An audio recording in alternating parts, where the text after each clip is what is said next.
Mo sọ fún yẹ, mo sọ fún yẹ.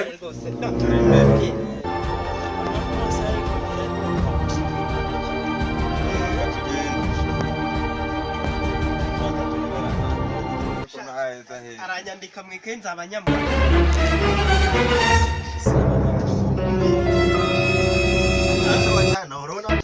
Aya mafaranga ngene kwatimana resa ndisonzeye. Choro police. Urayakora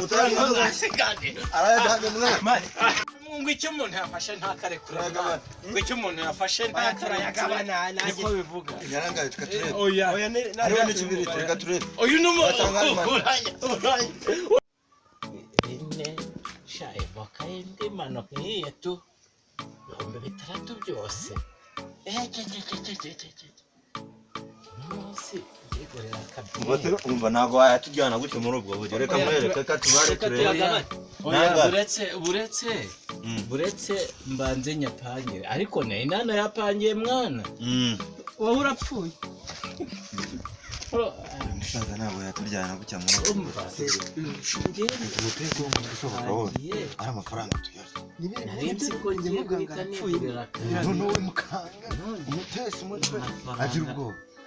Ko mbizi ubundi kera niyo bishakana no kuragura. Ndababwira ko ntabwo ni ngo muze sibyo buretse kubibika ibi reka nkubwire ntabwo urutse kumva byabaye kuri wa muhungu w'inshuti yacu ejo bundi.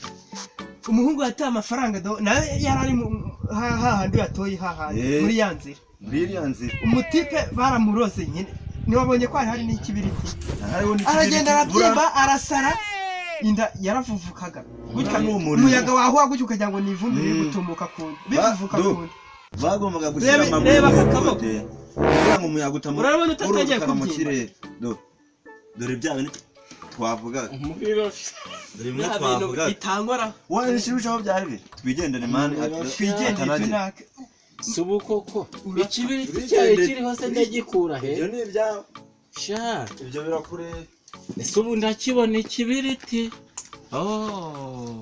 kibiriti pu nibigende nushaka ugendera uve ko aho ngaho nibigende ntazihira hari umuriro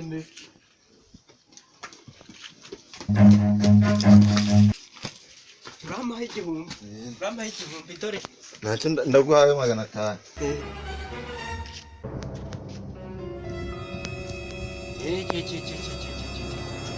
Dore rero ese y'amafaranga ni nasize ahangaha hari dore rero ba bantu banza bantekeye umutwe ikibiriti narenzanye ngo nyatwike baye bambwiye ngo araroza none ndayabuze use mbigenje